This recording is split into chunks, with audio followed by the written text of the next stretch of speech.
¿Presentás vos, Fer? Bueno.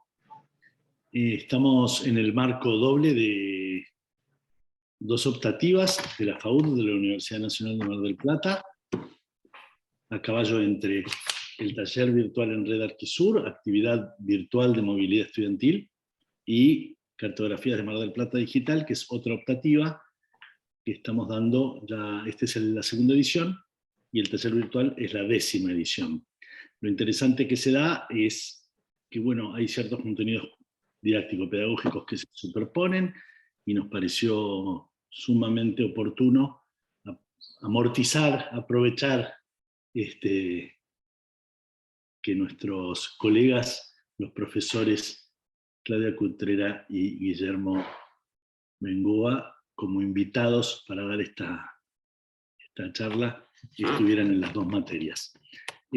Vale decir algo que a lo mejor lo iban a decir ustedes, pero lo spoileo. ¿Cómo se dice ahora? Hay un texto que se está generando, se está editando, un proyecto editorial de un libro de la Cátedra UNESCO, en el cual los arquitectos invitados hicieron un planteo sobre una mirada muy particular de Mar del Plata, que, bueno, el comité científico apreció muchísimo, y que cada vez que lo vamos leyendo, que va a estar a disponibilidad de ustedes, y cada vez que lo vamos leyendo, va agregando como nuevos espesores, nuevas capas, nuevas, entre comillas, postales, como plantean ellos, sobre una ciudad tan interesante, tan joven y tan interesante a la vez de analizar, como es Mar del Plata, ¿no? Con tantas particularidades. A partir de ese libro es que se le pidió a cada coordinador del taller virtual en red que convocara a los autores, en este caso nuestro Guille y Claudia, para dar la charla de esta semana intensiva. Y sin duda alguna es un insumo pero súper valioso para la materia de cartografías. Así que le cedo la palabra. Acá está en representación claramente Ariel por el taller virtual, y en su doble rol también Rosario. No sé si hay más docentes del taller virtual. ¿Está Ricardo? No. No Sí. se conectó. Sí, está. Está Richard, no lo había visto. Bueno. Y Rosario Díaz, en su doble rol con las dos materias. Así que, bueno, sé que hay estudiantes que están haciendo las dos, y sé que hay estudiantes que están haciendo cada una de las materias, así que aprovechemos la charla y disfrutémosla. Estoy seguro, porque conozco el material y a sus autores, que la van a disfrutar. Buenísimo. Bueno, esperemos que así sea. Esperemos que así sea. Nosotros vamos a apagar la cámara por cuestiones, por si tenemos alguna baja en internet, así que les pedimos disculpas, la vamos a mantener apagada. El video no, prometemos que no, pero sí la cámara. Bueno, como presentó recién Fernando, estos dos primeros flyers nos indican en qué marco estamos dando esta charla. Y antes que nada, lo que queríamos, porque sabemos que si bien en esta presentación sincrónica hay solamente gente de nuestra facultad, sabemos que va a llegar a otros lados, por lo cual vamos a ubicarnos en dónde estamos. Estamos obviamente en lo que es América Latina, vamos a ubicarnos dentro de Argentina, la provincia de Buenos Aires, que es esta, y dentro de la provincia de Buenos Aires está la ciudad de Mar del Plata. No sé si ven mi cursor. Esta es más o menos la zona que hoy día ocupa toda la ciudad, y más todavía, toda esa mancha es prácticamente todo lo que es el tejido urbano. Más que nada, esta primera aproximación es para aquellos que no conocen la ciudad. No queríamos empezar a hablar de algo que quizás los que no fueran de la región o que no fueran de la Argentina no supieran o no conocieran nuestra zona. Hacemos un acercamiento más a esta zona y vemos que aparecen algunas cosas que vamos a ir nombrando a lo largo de la charla, que son esta serie de sierras que vienen desde Balcarce, más precisamente desde Tandil, el sistema de Tandilia, la Sierra de los Padres, la Laguna de los Padres, la ciudad misma de Mar del Plata, el puerto. Y por último tenemos este acercamiento de un plano, que ya cambiamos por una cuestión de acomodarlo a la diapositiva, lo pusimos en otro sentido, el norte estaría más hacia la derecha, o sea, hacia allá, y acá vemos una mancha más o menos verde, si lo ven con algunos cuadrados un poco más verdes, que es la zona fundacional. Vemos la zona del puerto, vemos la zona de lo que se llama Playa Grande, este es el Golf Club, y por acá la zona de Punta Mogotes. Este acercamiento no es que sea la parte más importante de nuestra ciudad, porque es infinita las cosas con las cuales podemos acercarnos y hacer foco, sino más que nada queríamos situarlos en cuáles son los lugares que de los cuales vamos a hablar. Y para eso presentamos esta charla, que es Cartografías y Fotografías, una experiencia paisajística, estas 14 postales que presentamos en el escrito que contó recién Fernando, que presentó Fernando, pero le agregamos como un plus a una serie de imágenes en las cuales nos permiten cotejar qué pasa en esos momentos históricos congelados en esas 14 postales, qué pasa hoy día en esos espacios, en esas tomas fotográficas, si podemos capturarlas nuevamente o si ya están desaparecidas. Entonces ese es un poco el recorrido, además de mostrar las 14 postales. Para eso primero vamos a hacer una descripción de nuestro paisaje, y es un paisaje que siempre ha impactado por su belleza. En principio porque está en la Pampa, está en una zona muy plana de la provincia de Buenos Aires, que es la Pampa húmeda, se continúa con el mar inmediatamente, y con sus entradas y salidas. Una de las puntas que llamamos Cabo Corrientes, se llama Cabo Corrientes en la ciudad, es prácticamente la más saliente de la provincia, y que ese mar termina en el océano. Las características particulares a la cual Mar del Plata se diferencia de otros lugares y otras ciudades de la costa, es que llegan las últimas vestigios del sistema de Tandilia, y en ese sistema de sierras muy antiguas, por lo cual muy bajas, dentro de la ciudad reconocemos dos lomas, la loma de Santa Cecilia y la loma de Estela Maris.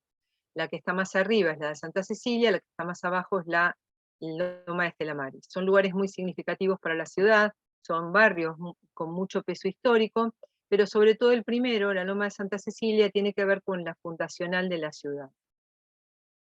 Estas características paisajísticas son las que definieron la fundación de Mar del Plata. Y la impresión fenomenológica de esos encuentros ha modelado nuestro lugar. Y utilizamos el término lugar por lo que implica, por lo que un lugar no es solamente un sitio, sino que implica un contenido y una identidad. También aparecen ciertos cursos de agua más finitos por ahí en el gráfico, ¿no? Estas pequeñas líneas que son todos aquellos arroyos, que esta zona es muy rica hidrográficamente, que también pertenecen a la ciudad y la atraviesan. Les vamos a contar una línea de tiempo antes de comenzar con las 14 postales, para no arrancar de la nada, y arrancamos de muy lejos, que es cuando llegó el humano a estas regiones, que hace más o menos 10.000 años, hacia finales del Pleistoceno, donde existía como modo de supervivencia grandes herbívoros y llamas y guanacos. Entonces había disponibilidad de proteínas para la alimentación humana. Estas particularidades del paisaje y la riqueza de la naturaleza de esta región favorecieron en ese momento el asentamiento humano. Después hubo un periodo, un poquito después de esos 10.000 años prácticamente, hubo un cambio geológico y climático en todo el mundo, que significó, por un lado, la extinción de estos grandes herbívoros, Milodon y Gliptodonte, y por lo tanto la dificultad de los seres humanos en obtener proteínas animales, y por lo tanto parecería que hubo una disminución de la cantidad de habitantes. Decimos parecería porque no hay como hay muy pocas huellas físicas, no se ha podido constatar eso, pero parecería que, dicen los antropólogos, que en ese periodo disminuyó la cantidad de humanos en la zona. Que se basaban su relación con la naturaleza en el consumo de pequeños ciervitos, vizcachas, armadillos, huevos de ñandú y algunos productos marinos, por lo que parece que se han encontrado en unos restos arqueológicos cerca de las sierras que tenían también restos de productos marinos. Lo que nos indica que había desplazamientos estacionales entre la costa y las sierras, obviamente todos a pie, todavía no habían llegado los españoles. Alrededor del año 1600, en realidad en 1536 fue la primera expedición de Garay, que se le escapan unos caballos, y después en 1580 hay otra expedición en la cual se escapan vacas, y llegan los españoles y sus ganados, y por lo tanto estos ganados que encuentran este nicho ecológico vacío en la pampa húmeda se entran a reproducir formidablemente, porque no había nadie que se los comiera, o sea, había un puma, había algunos animales que podían ser predadores de estos, pero eran pocos, y entonces se entran a producir masivamente y son la base de la riqueza que todavía sigue siendo parte de nuestro país, pero también se enriquece la dieta de los indígenas y se altera su modo de vida, porque los indígenas aprenden a montar a caballo y eso les cambia totalmente las posibilidades de relación con el paisaje. Ya los circuitos migratorios no son cortos y a pie, sino que empiezan a ser largos, llegan hasta Chile, y aparecen nuevas actividades que modifican la relación entre los paisajes, entre el paisaje y los habitantes. Esto provoca un cambio radical en la relación sociedad-naturaleza, según el autor Bailovsky, que cita esta impronta que se produce en el paisaje a partir de la intervención de estas modificaciones de las actividades humanas.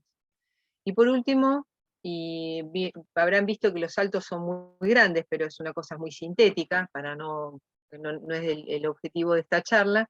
A mediados del siglo XVIII llegan los jesuitas a evangelizar, pero además de eso tienen una costumbre de generar crónicas muy minuciosas, no solamente escritos, sino a través de croquis, de dibujos y de mapas.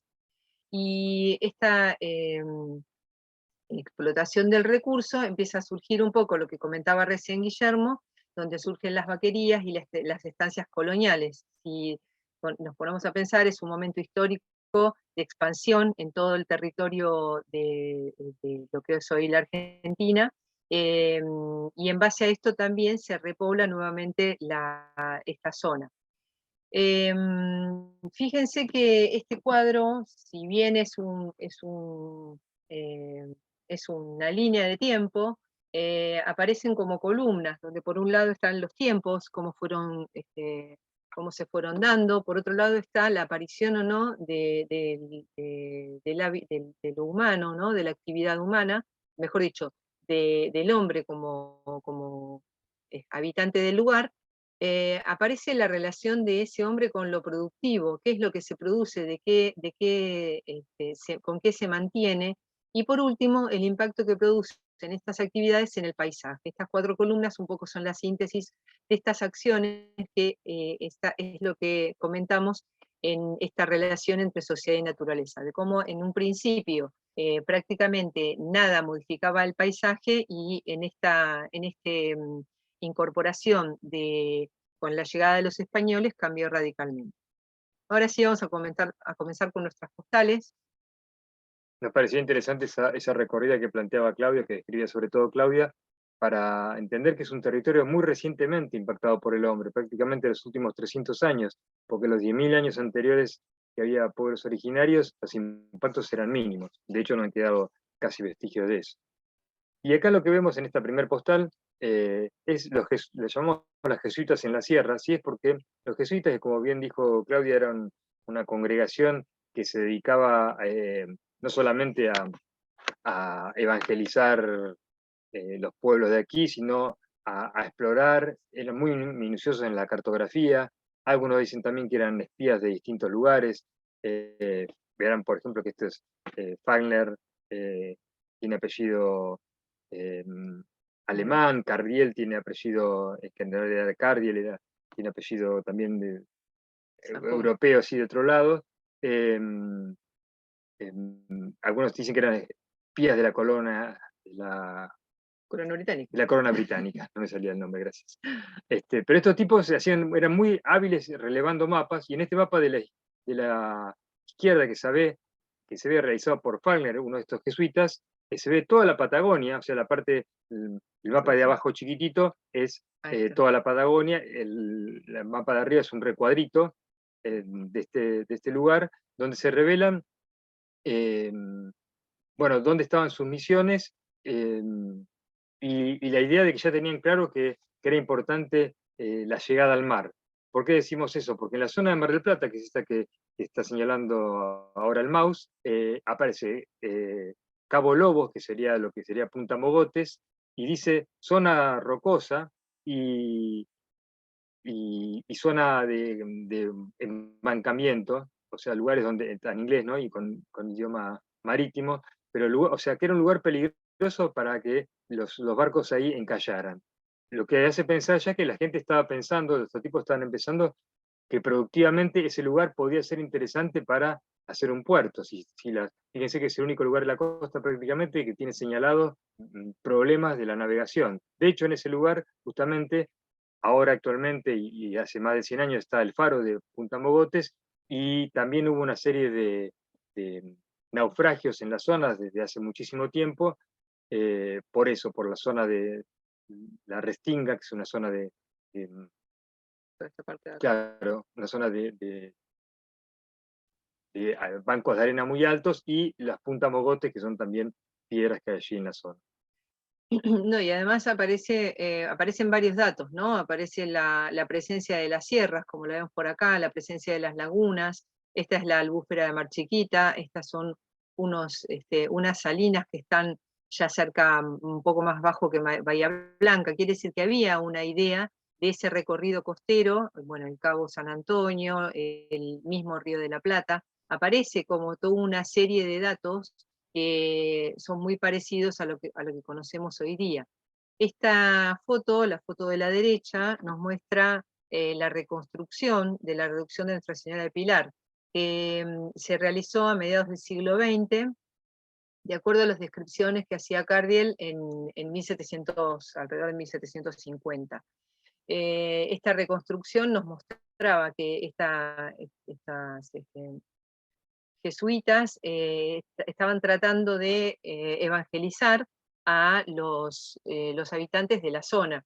O sea, en general los aborígenes vivían más cerca de las sierras porque estaba el curso de agua de la laguna y de ciertos arroyos, entonces eso permitía el desarrollo de la vida.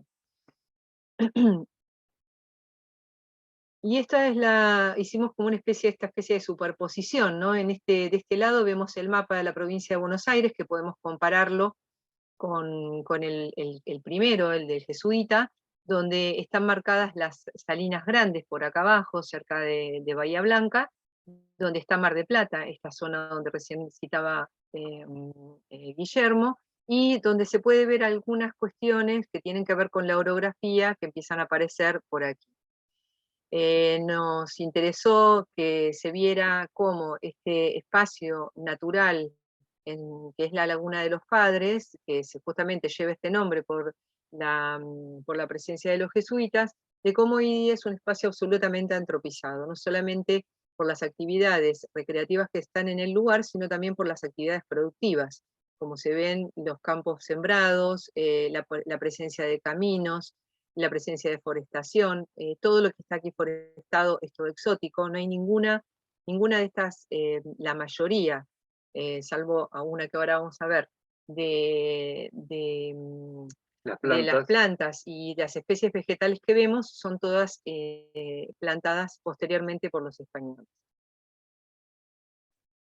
Y vamos a hacer una breve descripción de estas crónicas de Fagner del año 1774, que también curiosamente fueron escritas en 1774, pero fueron publicadas bastante después, y es otro de los factores que nos hace pensar que tenía que ver con cierta, digamos, que la información llegaba antes al Imperio Británico que a la publicación, ¿no? Decía Fagner, al este de aquel volcán o grande abertura hacia la mar, no está la tierra tan igual en el espacio de 2 leguas, pero después es llana con sus riachuelos, donde igualmente que en el suelo quebrado y costanudo, hay algunos bosques espesos y casi impenetrables, en los cuales se halla con abundancia un árbol bajo y espinoso, y saúcos de 6 a 7 varas. Su fruto es como el del nuestro, pero bueno para comer, teniendo un poco de agrio con una dulzura agradable. Junto a la costa, a cosa de 3 millas, el terreno es más alto y continúa a lo largo de la costa por 4 leguas, siendo muy fértil con ricos pastos donde presto engorda el ganado. Tienes esta descripción de lo que sería Mar del Plata y el Saladero. Costa alta, muy fértil con ricos pastos donde presto engorda el ganado. Cerca de la playa en esta parte hay 2 colinas pequeñas y redondas, llamadas los Cerros de los Lobos Marinos. La playa consiste en peñas altas y grandes piedras. Hay muchos rebaños de lobos y leones de mar que duermen sobre aquellas peñas, en cuyas cuevas crían los cachorros. Y acá vemos en estas fotos la planta autóctona que les comentaba recién, que comúnmente tiene el nombre de curro, y que es muy, si la ven, este es un detalle de la planta, esto es como se ve en la sierra, que hoy día todavía existe, por suerte. Es una planta muy primitiva, prácticamente no tiene diferencia entre el tallo y la hoja, es muy pinchuda, y como describían ahí, y es una planta que durante muchísimo tiempo, entrado el siglo XX, se buscaba en la sierra porque es muy rica para hacer de combustible. Combustiona muy fácil y entonces la gente la iba a buscar más o menos a mediados del siglo XX, 1940, 50, por ahí, la iba a buscar a la sierra para tener combustible. La segunda postal, ya nos corremos al año 1852, que es la idea de empezar a llegar al mar. Es donde aparece por primera vez un puerto de la Laguna de los Padres, esta ida y vuelta. Por aquí vemos la desembocadura, bueno, por acá venimos de esto que acabamos de ver, por acá está la desembocadura de uno de los arroyos. Aparecen datos, siguen apareciendo datos, fíjense, esta es la laguna de Mar Chiquita, y el terreno era muy difícil de circular. Vemos en la segunda foto las carretas tiradas por bueyes, que los terrenos eran tan anegadizos y tan difíciles de circular que necesitaban grandes ruedas para poder transportar cargas pesadas. Fíjense el tamaño de la persona al lado, o sea, la rueda medía más de 2 metros, porque no había caminos, prácticamente no había caminos, entonces esas carretas tenían que hacer atravesar cangrejales, vados, esos arroyos, etc. Y es interesante ahí lo que mostraba Claudia de la red de pequeños, esos puntos amarillos que eran las estaciones, donde digamos que eran pequeños puestos en mitad del campo, donde podían las carretas aprovisionarse, cambiar caballos, etc. Algunos de ellos hoy día ya son ciudades o pueblos, como Mar Chiquita. La Ballenera pertenece a la ciudad de Miramar, es una zona que está cerca de más mediterránea. Ahí va la Laguna Brava, la Armonía, que es todo un paraje, entonces hay esas pequeñas posadas dieron origen a asentamientos humanos. Y acá, esta es una foto más actual de la hidrografía de General Pueyrredón, donde aparecen esa gran proliferación de arroyos y de pequeños cursos de agua que atraviesan todo el partido al cual pertenece la ciudad de Mar del Plata. Comparativamente, fíjense el registro que existe en la primera foto, en la primera postal que le llamamos, y que es más real y actual. En esta segunda parte, en la cual ya le hablamos de Saladero, lo que queremos resaltar en todo el curso es que hay una constante diálogo entre las actividades humanas y los cambios en el paisaje. Acá los tipos ya se habían dado cuenta, por merced a los jesuitas, por merced a las exploraciones, de que había una enorme cantidad de vacas que se podían faenar, y también se habían dado cuenta que era muy difícil sacarlos por tierra, porque estaban a 400 kilómetros de Buenos Aires. Imagínense llevar esa vaca, en la época en que no había frío todavía, hasta Buenos Aires. Entonces empiezan a pensar en un lugar para el puerto. Y allí nace la importancia de Mar del Plata, con inversiones extranjeras muy, muy grandiosas. De hecho, Corello de Meireles era brasilero, y hace una inversión bastante fastuosa para el momento de la idea de un primer puerto con este mapa que no se llega a construir, este puerto que no se llega a construir con un rompeolas. Sí se construye poco después uno menor, porque el procedimiento era matar las vacas directamente ahí en el campo, no era que se las criaba. A veces se las faenaba directamente allí en la tierra, se sacaba la parte que se aprovechaba, que era la carne, y se salaba al sol.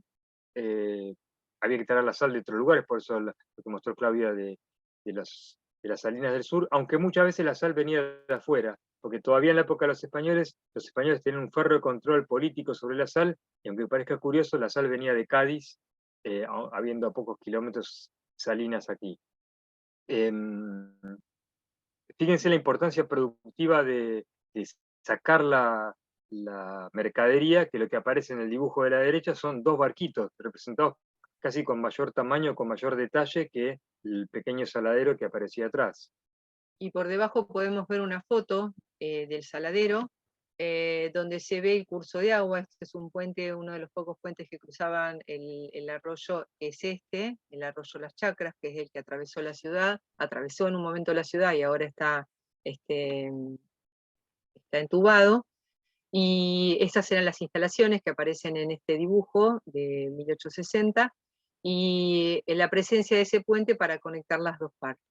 El dibujo es más intencionado, fíjense que aparece toda la bahía, que sería como la idea del puerto de esta zona, y esta foto, este dibujo de la izquierda simplificado, donde aparece esas primeras cosas que dijimos, ¿no es cierto? Una sierra y otra sierra, que serían la loma, lo que es actualmente hoy la loma de Santa Cecilia, y la loma de Santa Cecilia a la derecha y la loma de Estela Maris a la izquierda, y el curso del arroyo Las Chacras. Y esta es la zona central, lo mismo que están viendo el dibujo del proyecto del ingeniero Brague, como es en la actualidad.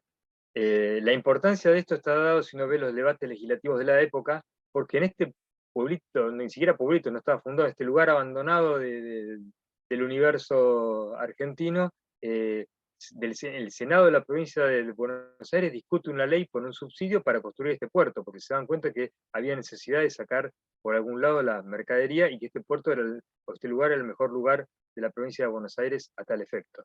Pero este es un primer punto de inflexión, o un segundo, si se quiere, comparado con la llegada de los españoles, interesante, que vamos a ver en la siguiente diapositiva.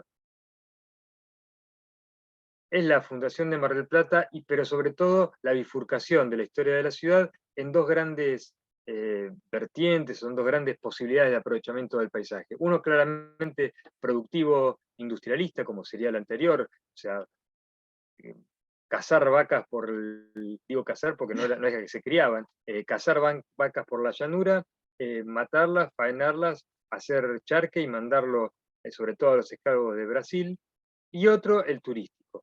En ese momento la Argentina empieza a ser una potencia mundial en cuanto a la exportación, sobre todo de cereales, también de carnes, pero sobre todo de cereales, y empieza a aparecer una clase social muy, muy importante en cuanto a millonarios, digamos, una oligarquía local argentina, que era de las más ricas del planeta en ese momento, por el aprovechamiento de ese recurso y por supuesto por también otras circunstancias políticas, porque se había realizado la campaña del desierto, en la primera se estaba realizando la segunda campaña del desierto, y todos esos terratenientes se habían hecho en base a la expulsión y el exterminio de los aborígenes del lugar.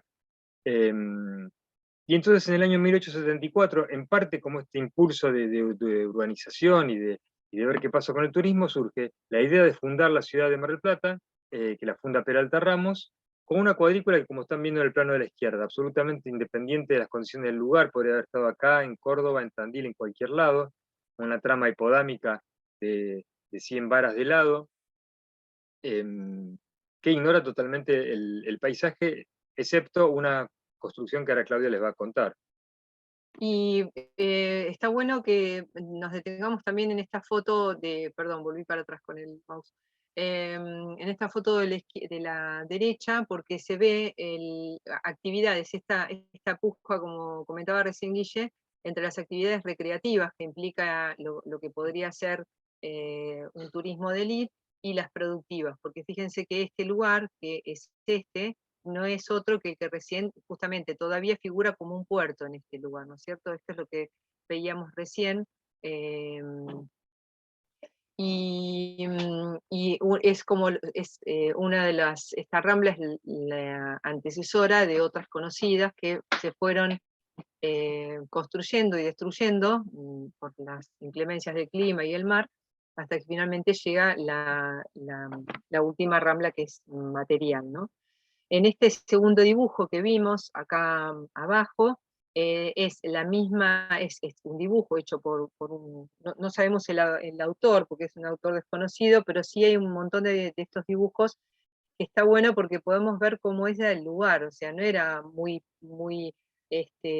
agradable, o sea, hacía frío, había viento, sí había una relación en donde se ubica la Rambla, como verán, todos estos paseos donde hay servicios para los balnearios que están arriba y abajo, estaban casi al nivel cero, al nivel del agua. Sin embargo, ahí aparece lo de este lado, que es la loma, lo que en este momento hoy día es la calle Colón, la loma de Santa Cecilia, que desde Estela ahí, Maris. perdón, de Estela Maris, me estoy confundiendo desde hoy, que desde ahí se posaban los grandes caserones para poder observar lo que pasaba en el paisaje público, que era todo este lugar, ¿no es cierto? Recuerden esos caserones porque dentro de unos minutos les vamos a contar algo de ese paisaje, de Con esa foto. respecto a eso. Entonces, como comentaba recién Guille, a pesar de estas cuestiones que tenía el paisaje, del arroyo, la costa y la loma, Chaperrouche lo que hace es tomar el frente de la capilla, esta manchita roja es la capilla de Santa Cecilia, toma el frente de la capilla de Santa Cecilia y a partir de ahí genera este damero tan común en todo lo que era la colonización de nuestro territorio. Aquí vemos una superposición del mismo plano, pero con un plano hoy día tomado de Google Maps, donde podemos ver la cuadrícula, cómo se ha mantenido, y el curso del arroyo que no está evidenciado, sino que ahora está reconocido por ciertas diagonales. Esas diagonales que vemos, la diagonal Alberdi, la diagonal Pueyrredón y la chiquitita que anda por acá, son algunos de los vestigios, y obviamente atravesar la plaza, algunos de los vestigios de la presencia del arroyo en la cuadrícula de Chaperrouche. ¿Por qué pasó por el frente de esa capilla y no por otro lado? Jacinto Peralta Ramos manda a construir para su esposa una capilla en honor a ella y la posa sobre una de las colinas, ¿no? Sobre una de esas lomas. Y es el único punto de referencia escrito, construido, escrito, valga el furcio, porque eso es lo que sirve para empezar, entre comillas, a escribir la ciudad, porque en esa esquina, hoy día, vemos un homenaje que se hizo en el año 2001, del Colegio de Agrimensura de la provincia de Buenos Aires, donde se inaugura este monumento a la Fundación de Mar del Plata, que nos muestra con distintos tipos de granito el corte, más o menos casi el mismo corte del plano que vimos acá, en la diapositiva anterior, la traza del arroyo y ese centro que en realidad ese punto es este que aparece por acá, que si pasamos por ese lugar lo vamos a ver en la vereda. Esta es una foto actual de la capilla que todavía está en pie, por suerte, y bueno, se conserva como uno de los monumentos de la ciudad, ¿no? más queridos. Y lo que decíamos, lo raro de esta ciudad, que a mí personalmente me sigue causando extrañeza, es la contradicción entre este proyecto más productivista, industrialista, etcétera, versus la ciudad turística que estaba ahí nomás, a unos decenas de metros en algunos casos. Esas inmensas mansiones que vimos en la foto anterior estaban a centenares de metros del Saladero, con sus lugares malolientes, con los restos de las vacas que quedaban tiradas ahí, porque la parte interior no se comía, con jaurías de perros que, como había una enorme cantidad de restos de carne para comer, había enormes jaurías de perros que se tenía que organizar desde el consorcio municipal, que era el antecedente de la municipalidad, partidas de de gauchos para cazar los perros, porque era peligroso salir de noche por la calle. Pero al lado se estaban produciendo cosas productivas, entre ellos Luro. Luro le compra el saladero a Meireles, y inmediatamente el saladero empieza a decaer en todo el país, y casi diría en todo el mundo, porque por un motivo socioeconómico externo, que es la aparición de los frigoríficos. Es decir, hasta ese momento de la historia de la humanidad, la única manera de tratar la carne para mantenerla era salarla y ponerle condimentos. Pero con la aparición del invento del frigorífico, ya había la posibilidad de enfriar la carne y transportarla congelada. En esa misma época entonces empiezan a aparecer en el Gran Buenos Aires toda la zona de mataderos que ya en vez de salarlas directamente se procesaban en los frigoríficos y se enviaban al exterior congelados. Por lo cual la idea de vender una carne bastante difícil de comer, como era la carne seca y, y dura que daba el procedimiento del salado, no podía competir de ninguna manera con la otra carne y el saladero se funde. El Luro, que había comprado el saladero poco antes de que se funda, dice, bueno, yo ya que estoy en esta zona, Luro era un inmigrante vasco, voy a hacer otras cosas productivas, y empieza a iniciar una serie de cosas, entre ellas, por ejemplo, plantación de trigo y por lo tanto un molino para hacer molienda de ese trigo. Y lo hace ¿cómo lo quiere aprovechar? Bueno, con el arroyo que cruzaba la ciudad que mostró Claudia, y hace un embancamiento, hace un dique en el arroyo Las Chacras, bastante importante, ocupaba casi media manzana, y pone allí un molino accionado por la fuerza hidráulica del Del agua. arroyo. Y esto es como lo vemos ahora. Si ustedes ven, la calle Independencia, la calle Falucho, Gascón, Jujuy, es el espacio que no hay ningún dato de estas edificaciones hoy día, solamente hay registros de dibujos y bueno, estas cosas que te estamos mostrando, pero sí podemos reconocer el lugar. Esta idea de cotejar lo que vemos en cada una de las postales con lo que hay hoy día es parte de la propuesta de esta charla, y de alguna manera ver cómo volvemos a ver el curso de ese arroyo que atravesaba la ciudad y que lo vemos en las diagonales y en algunas calles. Y seguimos avanzando en esta idea de la contradicción, y aparte de que ambos proyectos seguían avanzando. En 1900 podríamos decir que se consolida el proyecto de turismo de élite, de la clase social más alta del país, que decide trasladarse en los veranos a Mar del Plata, y construye unas mansiones realmente fastuosas, difícil de comparar, o igualmente de comparables con cualquier mansión fastuosa de millonarios del mundo de esa época. Realmente era una especie de joya arquitectónica, con edificios importados enteros, o sea, desarmados en su lugar de origen y traídos acá y armados, y entre esos también estaban las nociones paisajísticas. Y un lugar tan bello como esa Rambla Bristol pasa de tener la idea de un puerto para sacar carne de vaca seca a transformarse en este paisaje hecho por Carlos Thays, el Parque General Paz, que tiene una mezcla de paisajismo francés por el rigor geométrico de ese ángulo a 45, con cierto pintoresquismo inglés un poco extraño, tal vez al gusto de esta gente de la época que visitaba tanto Francia como Inglaterra. Y en la foto de la derecha vemos el Hotel Bristol, o el Bristol Hotel, que se encuentra en este lugar, donde era un espacio muy particular, una de las primeras, en este momento, una de las primeras construcciones más importantes, con su llegada, con sus parques propios, ¿no? O sea, era toda una llegada a este edificio bastante afrancesado por sus características, más que nada por la implantación, ¿no? Porque después era bastante ecléctico, pero sí aparecía esa idea de lo monumental, que daba, fíjense, que está dando al mar ese edificio. ¿Querés decir algo? Sí. Bueno, y acá hacer esta especie de comparación, ¿no es cierto?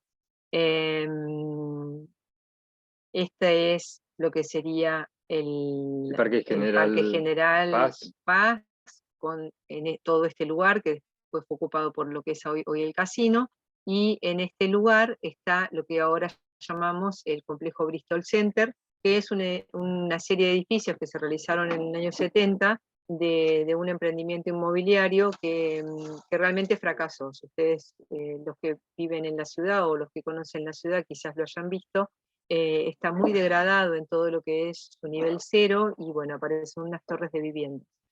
Esta es la comparación de lo que antes era y de lo que es ahora. También empieza en ese momento así con esto que va a mostrar Claudia, la llegada de esa gente de la clase más alta del país, empieza la llegada de inmigrantes, sobre todo italianos, que van a ser pescadores, y que van a ejercer su oficio exactamente en este mismo lugar. O sea, en esta misma playa central estaban las barcas de pescadores. Ustedes verán, seguramente habrán visto unas fotos de unas barquitas chiquitas con velas triangulares, que como no tenían puerto, se sacaban y entraban en el mar arrastradas por carretas, y empieza de nuevo el conflicto, ahora ya no con el saladero, sino con los pescadores, obviamente con el olor del pescado, y todas las actividades anexas a la pesca, que se contradecían con la finura de los brocados traídos de París y las caperinas que usaban las mujeres para caminar por ese mismo lugar. Ahí hay una comparación de la estación Ferrocarril Sur, se inaugura en 1911, por eso es contemporánea al Bristol Center y a esta propuesta paisajística, que es la que permite que esta elite entren a esta zona, a la ciudad, hoy día convertido en un centro cultural y comercial. O sea, queremos resaltar la importancia, o sea, la plata que tenía esta clase social y cómo modificaba el paisaje a su gusto. ¿Por qué? Porque Mar del Plata ya tenía una estación de ferrocarril, que era alrededor de 1884, si mal no recuerdo, en Luro y San Juan, pero les queda muy lejos de su barrio donde tenían las mansiones, entonces mandan a hacer toda una extensión del ferrocarril hasta su barrio, y una estación entera, todo el recorrido del tren y la estación entera para llegar directamente y prácticamente a las puertas de sus mansiones. Y con una arquitectura totalmente diferente, ¿no es cierto? Ya avanzando en el siglo XX aparece el pintoresquismo, esto que citaba hace un rato Guille, y la inmigración tan fuerte. Esta foto de acá abajo es muy interesante porque en esas grandes construcciones es una foto de todos los obreros que trabajaban, carpinteros,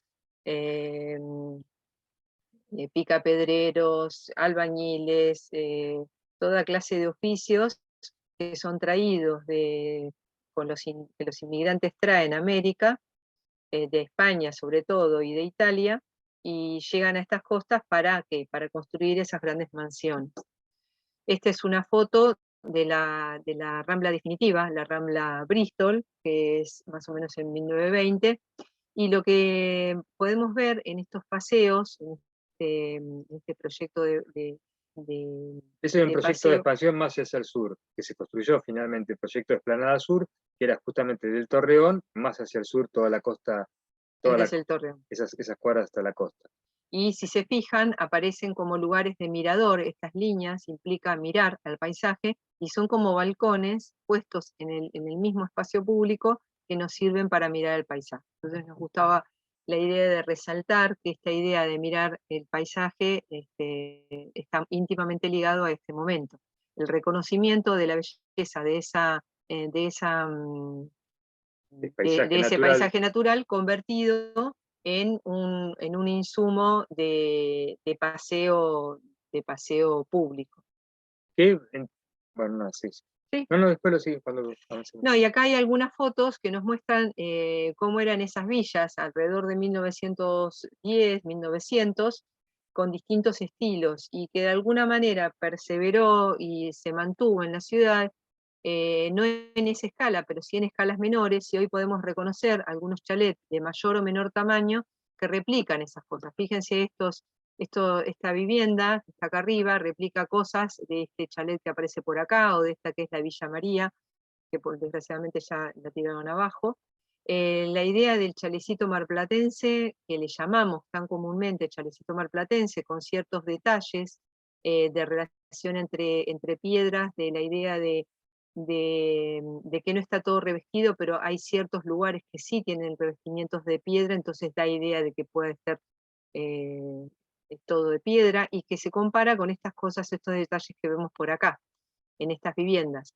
También es cierto que hay una, bueno, la relación con el ladrillo, hay una gran producción local de la cantera que provee la piedra, por eso que estas cosas, digamos, si bien eran modelos traídos de otros lugares, se utilizaban lo que existía en el lugar, que era los hornos de ladrillo y las canteras que están hoy día todavía en la zona de Batán. Y lo que queríamos resaltar en esta foto se relaciona con las anteriores en varios aspectos. En el primer aspecto, en la foto de la izquierda, ese paseo costanero sur que vimos hace 2 diapositivas, ¿a dónde llevaban? A un enorme emprendimiento inmobiliario que era la zona de Playa Grande. O sea, esa zona que no era nada, ni siquiera tenía el paseo costero que ahí se veía, no era fácil comunicarse por el puerto. Para ir hasta el puerto había que ir tierra adentro, por lo menos hasta Güemes, y de allí comunicarse con la ciudad, porque todo el resto no estaba loteado, este proyecto de ahí era un loteo posterior. Eso por un lado, o sea que no era casual el hecho de tanta inversión pública en un paseo de embellecimiento costero, sino que iba a llegar a este emprendimiento inmobiliario. Y por otro lado, a la derecha, ¿qué se ve? Que todos esos inmigrantes que habían venido, que vimos también hace 2 fotos, que eran miles, albañiles, también pescadores, constructores, canteros, etcétera, venían de inmigración, sobre todo italiana y española, que traían la efervescencia política de ese momento, que eran sobre todo pensamientos socialistas y anarquistas, y por lo tanto Mar del Plata se transformó en un polo extrañísimo dentro de la historia política del país, porque empezaron a ganar las elecciones municipales intendentes socialistas, descendientes de aquellos albañiles, sobre todo italianos, que venían con sus ideas. Y así vemos, por ejemplo, y esos socialistas se caracterizaban porque, a diferencia de la elite porteña que trataba de hacer sus obras de embellecimiento en la costa, empezaron a pensar obras en los barrios, o obras de infraestructura que eran invisibles, aunque afectaran la zona céntrica, pero que hacían el mejoramiento de la calidad de vida de todos, como en este caso el entubamiento del arroyo de las Chaclas alrededor de 1924. Y en la actualidad vemos cómo se consolidó ese proyecto de loteo de Playa Grande, y en la foto podemos ver todo el complejo que está por acá adelante, que es posterior a esta fecha, un poquito más, no mucho, que es lo que son todos los balnearios de Playa Grande, y cómo el perfil de el perfil del tejido costero de esa zona de la ciudad repite la idea de los edificios altos sobre la costa, manteniendo la idea esa del barrio parque por detrás, ¿no? Ese contraste que hay entre lo que está cerca de la costa, a pesar de que hay una distancia por el verde y los parques, y lo que está por detrás, que todavía sigue siendo barrial. Esta foto es del año 69, es el entubamiento, es el desagüe pluvial, ya no es el entubamiento del arroyo, pero pasa justamente cerca del arroyo, donde se siguen realizando obras de infraestructura y donde se aprovechan estos canales, por decirlo de algún modo, generados por el primer entubamiento del arroyo para poder, por esas mismas líneas, hacer los desagües pluviales de la ciudad. Y aquí ya el salto en 1930 es otro de los cambios de escala. Los años de los 20 a los 30 en la ciudad llamada la década socialista, porque fueron todos intendentes socialistas que se dedicaron sobre todo a esto que decíamos, al mejoramiento de los barrios, de la infraestructura, hicieron a reivindicar el concepto municipalista, a discutir sobre de quién era el uso y usufructo de las playas, si dependía del municipio, de la provincia, de la nación. Son una larga serie de disputas en ese aspecto. Pero Mar del Plata se transforma ya en una especie de joya nacional, no solamente para la elite porteña. Esto se evidencia en este plano Peuser de la ciudad, que se nota que casi igual de importante que el mapa de la ciudad es las formas de acceso desde la capital y desde Córdoba y desde Rosario, es decir, las vías de acceso por auto hasta la ciudad de Mar del Plata. Y en el mapa en sí, si lo pudieran ampliar y ver, observarían algunos detalles interesantes como el centro totalmente consolidado, la aparición del puerto, construido alrededor de los años 20, y que ya empieza a formar la deriva de las arenas en Mar del Plata, viene desde el sur hacia el norte, por lo tanto cualquier obstáculo que uno ponga en la costa, como fue la Escollera Sur, provoca un embancamiento de arena hacia el sur. Entonces, todo esto que está mostrando el cursor en estos momentos, toda esa arena no existía antes, eran playas grandes, pero no tan grandes, que se empiezan a acumular en base a la creación de la escollera sur. También se observa que, por ejemplo, el Parque Camet no aparece allí, a pesar de que ya se había creado prácticamente en ese año, si mal no recuerdo, en el 30. Y aparece también, si uno lo mira con detalle, en esta escala no se van a ver, pero hemos mirado con lupa el mapa y se ve la misma contradicción que se ve en la foto entre lo viejo y lo nuevo, la Rambla Bristol a la izquierda, la Rambla Francesada y la Rambla de Bustillo, que se empieza a construir en el año 38, en el mapa. Es curioso porque aparece casi como apenas borrado, un límite difuso entre un edificio y el otro, porque efectivamente se ve que los editores del mapa no sabían en ese momento cómo iba a terminar siendo la ciudad. Y esa foto es muy interesante porque se ve las dos cosas, ¿no? Esta es la Rambla Vieja que veíamos hace 2 postales, y esta es lo que hoy día conocemos como la famosa, los famosos edificios del complejo casino provincial, con la Recoba que aparece por debajo, que le dio toda una identidad a la ciudad. Para el año 50, justamente con esto de turismo de masas, lleva el turismo social. Ahí también hay otro factor importante, que es, como veíamos en el mapa, la posibilidad de llegar en auto a la ciudad. Entonces empieza esta gran explosión demográfica, que también responde a una ley nacional de propiedad horizontal, donde en un predio donde por ahí había una única vivienda o 2 viviendas, aparece un edificio al lado de otro, con 8, 10, 12 pisos de altura, albergando mucha más cantidad de turistas. Entonces eso fue un gran negocio y un cambio radical en el paisaje urbano de la ciudad. Entonces, perdón, nos están escuchando porque no tenemos ningún retorno, o sea, está bien, es respetuoso el silencio, pero no sabemos si... Se escucha perfecto. ¿Sí? Apasionadamente atentos. No, está bien, Bien. gracias.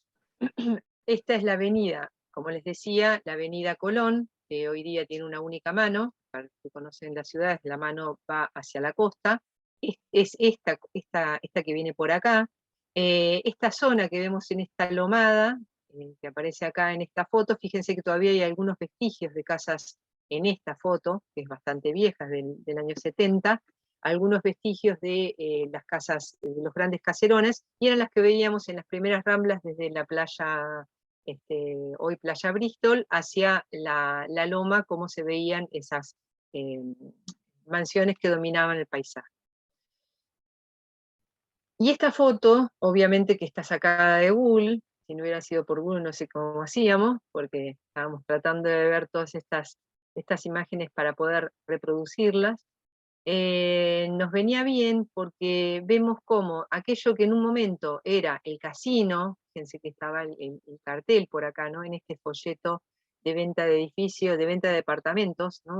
La presentación del folleto de comprar el departamento en Mar del Plata, y cómo ese edificio quedó chiquitito por acá, y cómo la ciudad fue creciendo y se fue replicando ese modelo de propiedad horizontal a lo largo de toda la plaza, generando realmente un límite muy, muy denso y preciso alrededor de todo ese espacio, que obviamente es un espacio público, pero que antes estaba conectado con otros espacios verdes, y hoy día prácticamente está encajonado entre estas edificaciones. Y aquí hacemos un salto bastante grande en tiempo, en 30 años, porque lo que hemos querido historiar, además de que ha sido aleatorio, como toda lección histórica, es personal y es opinable, pero además queremos historiar de alguna manera, aunque no lo dijimos explícitamente, sino está un poco tácito, las relaciones entre la ciudad y el mar, o sea, entre el paisaje y la sociedad y el mar. Y durante los años 50, 60 y prácticamente los principios de los 70 fue parecida la relación entre la ciudad y el mar, es decir, se seguían usufructuando esos embellecimientos hechos por los conservadores en los años 30, se produce un turismo masivo en estos 30 años prácticamente, entre los 50 y 75, y después hay un parate fruto, por un lado, de la situación económica. Primero viene el Rodrigazo, una especie de de gran devaluación que lleva a la quiebra montones de empresas y familias. Y después el golpe militar de 1976, que pone el país de nuevo en una situación, bueno, por un lado de dictadura militar y por otro lado de cierta parate productivo que tenía que ver muchísimo también con el parate de la construcción. Un poco como para salir de esa malaria productiva y económica, y amparado en la popularidad lograda con el Mundial de Fútbol de 1978, el gobierno militar de ese momento, con un comisionado municipal, encara una serie de grandes obras con financiación ciertamente dudosa, que todavía está en algunos aspectos estaba todavía en juicio, para hacer una serie de grandes emprendimientos urbanos, una torre que iba a ser la más alta, una torre mirador la más alta de Sudamérica, un parque temático, etc. Y entre ellos, el único que se llega, no el único, porque también se hizo la Rambla peatonal, Se hizo la peatonal de San Martín. el estadio. No, pero el estadio era anterior, o sea, era anterior no, pero era de otra fuente de financiación, digamos. Sí, se hizo el estadio también en esa misma época. Yo estaba pensando en los programas municipales, el estadio viene directo de Nación, pero es correcto lo que dice Claudia. Y entre ellos aparece como la obra más grande de intervención territorial posiblemente que haya existido en Mar del Plata, que es el balneario de Punta Mogote. Es un edificio de 2,5 kilómetros de largo, que abarca la zona justamente de Punta Mogote. Es una zona que había sido bastante olvidada por el desarrollo balneario. Era una zona agreste, con lagunas intermedias, muy linda para estar allí justamente por lo agreste, pero este edificio, muy en la onda de la arquitectura de los sistemas de los 70, prefabricado, etc., rompe esta cosa con una serie de impactos bastante grandes en el paisaje, sobre todo ocasionados por la enorme masa del estacionamiento, que eran hectáreas y hectáreas de pavimento que en verano eran un mar abrasador de autos y en invierno era un desierto helado de nada, y que provocan sobre todo una relación distante de la ciudad con, fíjense, cualquiera de las fotos anteriores, qué cerca que se paseaba con esos paseos, aunque sean elitistas, por la costa, y aquí la distancia que hay entre cualquier persona que pasee por la ciudad y el mar.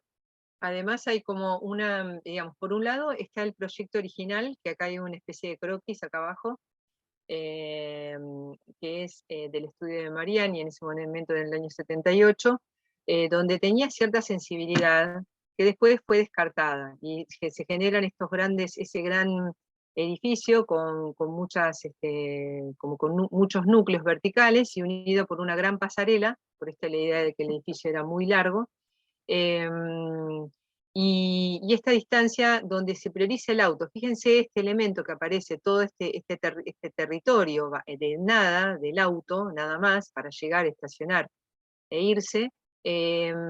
También aparecen esta serie de autopistas, ¿no? La idea de conectar la ciudad de modo rápido, que eso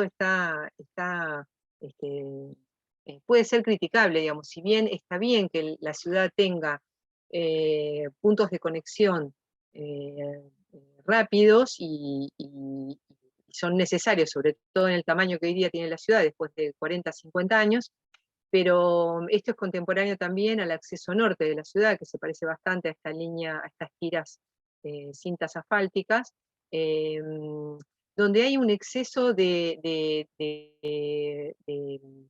recurso para algo que vincula ciertos sectores de la ciudad. Y por otro lado, uno puede pensar que si se planifican bien las cosas, pueden existir puntos de conexión rápida, o sea, sistemas de conexión rápida sin tener que sacrificar la relación con la costa. En este caso está todas estas que son grandes autopistas que dividen el barrio de Punta Mogotes con la costa. Esto que es lo que quedó, que eran una serie de lagunitas que están separadas también de la costa por esta plataforma. Y por último, el edificio construido que aparece por delante. Esa línea roja que recién acabamos de dibujar es como el límite, otro límite más de esta cosa que va separando la ciudad del paisaje natural. En el año 90, 98, por ahí, se hace un concurso para la revitalización de este espacio, la revalorización del espacio del complejo Punta Mogotes, donde resulta ganador el mismo estudio, creo que casi una revancha del destino, que ganó en los 20 años atrás. Y estaba la propuesta de, bueno, reverdecer toda la zona, estas son las lagunas, reverdecer toda la zona de las conexiones de los vehiculares y convertir, hacer reverdecer la zona donde están los balnearios propiamente dichos, generando agujeros, o sea, se separaron y se tiraron varias de esas pasarelas, y de hacer conectores verdes entre esos dos sectores. Que eso, de alguna manera, disminuía ese impacto que producía todo esa gran cantidad de plano de cemento que es hoy día el estacionamiento. Aparecían caminos entre ciertas lagunas, valorizados por especies autóctonas. Aparecía la idea de colocar molinos de viento, o sea que había una idea de recuperar cierta energía, porque es una zona que evidentemente todos sabemos que la zona Bueno, pero costera de Mar del Plata como no se hizo, lo pasamos al siguiente. No, porque lo que yo quería comentar es que algunas de esas cosas se hicieron, que lo vamos a ver por acá en esta foto, y otras todavía están en veremos. O sea, el estacionamiento sigue estando ahí a mitad de camino. Pero bueno, hubo una intención de mejorar un poco esta situación. Ya en el año 85, y con la llegada de la democracia, aparece lo que para nuestra disciplina fue tan importante, que es la reaparición de los concursos. Los concursos ya no manejados, sino con cierto grado de genuidad, ¿no? Estaban De bien ser hechos. genuinos, estaban bien hechos, y aparece la posibilidad de reacondicionar una serie de balnearios que estaban en la zona de La Perla. Cada uno tenía su característica, y se hace un único proyecto que vincule a todos, y este proyecto lo gana el estudio de Clorindo Testa, que se construye, que lo vemos acá a la derecha, la construcción de ese complejo, donde la idea de Testa es correr la barranca, hacer desaparecer los edificios apenas con algunas torres, y que continúe la línea de la vereda, y la barranca se corre un poquito más, y entre esa barranca artificial y la barranca natural empiezan a aparecer todo lo que era los servicios y el equipamiento de los balnearios. Hoy día este complejo sigue estando, a pesar de que esta última parte ya fue demolida en el año 2017, lamentablemente, y vemos cómo esa idea que originariamente estaba en el primer proyecto, que era una cinta que acompañaba la vereda, sigue estando, y sigue estando esa relación, se sigue recuperando esa relación entre la ciudad y el paisaje. Más allá de que podamos tener ciertas discrepancias en algunas cuestiones del complejo pero la realidad que a nivel urbano y a nivel propuesta proyectual es muy interesante, y realmente es muy rico para la ciudad.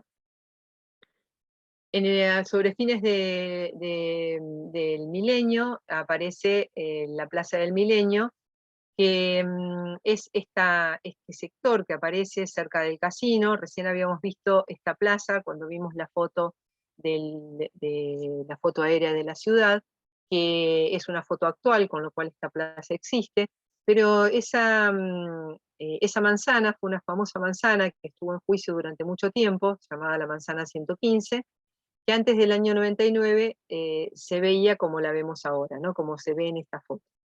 Lo que se hace en el año 99 había muchos litigios, muchos problemas, además a muchos de estos edificios estaban con riesgo de destrucción y muchos abandonados. Se decide expropiar todo eso, y se hace una tarea muy importante de implosión, o sea, se tira abajo, y se genera lo que vemos en la foto de la derecha, que es lo que llamamos Plaza del Milenio. Pasado el siglo, ya llegado el siglo XXI, la posibilidad de la llegada de la Cumbre de las Américas a Mar del Plata, y una inyección de dinero muy importante para este evento, nos hace, le permite al municipio revalorizar y regenerar ciertos espacios públicos que eran más blindados a la parte turística y más visible de la ciudad, pero se hace una gestión bastante inteligente porque se minimizan los costos en relación a lo nuevo y parte de ese dinero va a parar a otras zonas públicas de la ciudad, a plazas y espacios públicos más mediterráneos, para revalorizarlos y equiparlos con equipamiento de bancos, de juegos, etc. Y acá en la foto de la derecha vemos algunas de las cuestiones que se realizaron. Estas rayas que aparecen por acá, estas rayas amarillas y azules, es esta idea del el paredoncito original que recorre toda la costa, que es bien típico, que es de principios de siglo. En algunas partes se rompió para que continuara el césped, y hay cierta idea de lo mínimo, de ver la cosa no en lo macro, sino en aquello del paseo, el descanso, el observar. En cada una de estas bahías aparecían estos bancos, que lamentablemente la mayoría hoy día están rotos o vandalizados, o directamente ya los han robado, una pena. Después aparece el puente que vemos por acá, el famoso puente que le llaman Puente de los Candados, porque se cuelgan candados justamente.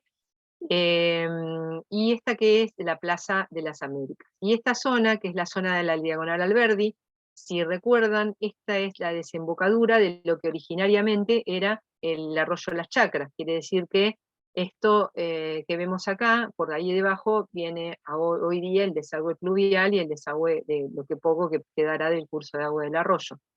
En ese momento se hizo un trabajo de movimiento de tierra, donde se hizo que con el tiempo se deshizo por cuestiones que se escondía la gente, no era muy seguro de noche. Y estas son algunas fotos de estas intervenciones. Este es el puente que acabamos de mencionar, que se ve desde arriba toda la ciudad, desde esta parte alta, que es esta parte de acá. Esta es una foto general de esta plaza. Previamente a esto, en los años 70, toda esta zona era una zona de piletas públicas muy interesante, pero que fueron abandonadas y estaban muy deterioradas constructivamente. Entonces se decidió generar este parque en este momento. Y también se dotó a la ciudad de cierto equipamiento realizado por una diseñadora industrial, María Cabezas.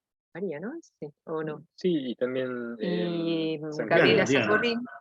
¿Eh? Y Gabriela. Diana. Sangorrín. ¿Es María Cabezas? No, No, Diana. Diana Cabezas, claro, acá viene docente María Cabezas. Diana Cabezas y Gabriela Sangorrín, que es una diseñadora industrial local de acá de Mar del Plata. Estos bancos son bastante ergonómicos y tienen la posibilidad, con un agujero, de poner la caña. Quiere decir que ahí hay una relación directa entre el objeto, la función, el lugar, o sea, ahí está pensado el objeto para ese espacio público. Y estos bancos que aparecen por acá, que simulan las piedras que aparecen tiradas por allá por la costa.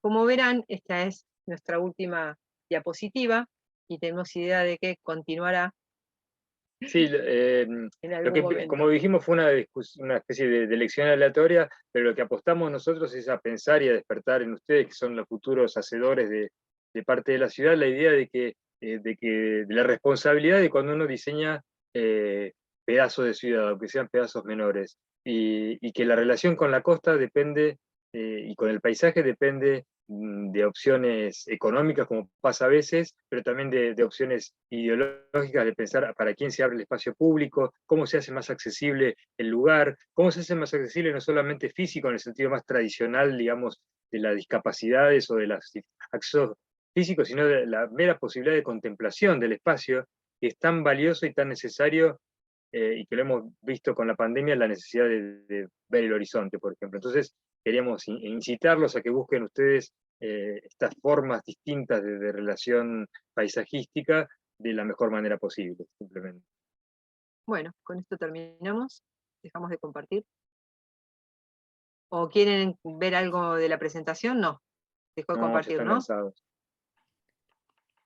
Sí, Muy deja de bueno. compartir, en todo caso, Bien. ponemos Ponemos la pantalla. Aquí estamos. Seguimos acá. Esperamos lo que estamos hablando. Bien, ahora viene el que quiere hacer preguntas, el que tenga dudas, el que diga que no le gustó, que le gustó, etc.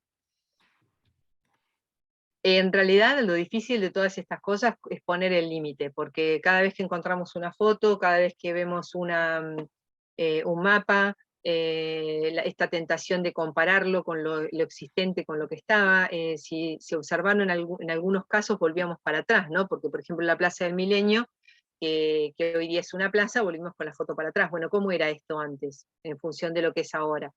No nos molestó romper con esa idea de que venimos viendo lo que pasa después y de repente ver lo que pasa antes, pero sí creemos que es como la construcción del paisaje de Mar del Plata, que ya está de nuestra zona y de nuestro lugar, absolutamente antropizado, y no por eso deja de tener ciertas características físicas naturales que tienen mucha fuerza y que todavía siguen resistiendo a ciertas intervenciones hechas por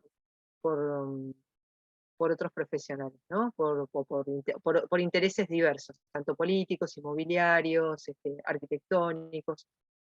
Nos quedó un montón de cosas por hablar, pero los dejamos ahí. ¿Tienen alguna pregunta los chicos o algo? ¿Quieren comentar algo?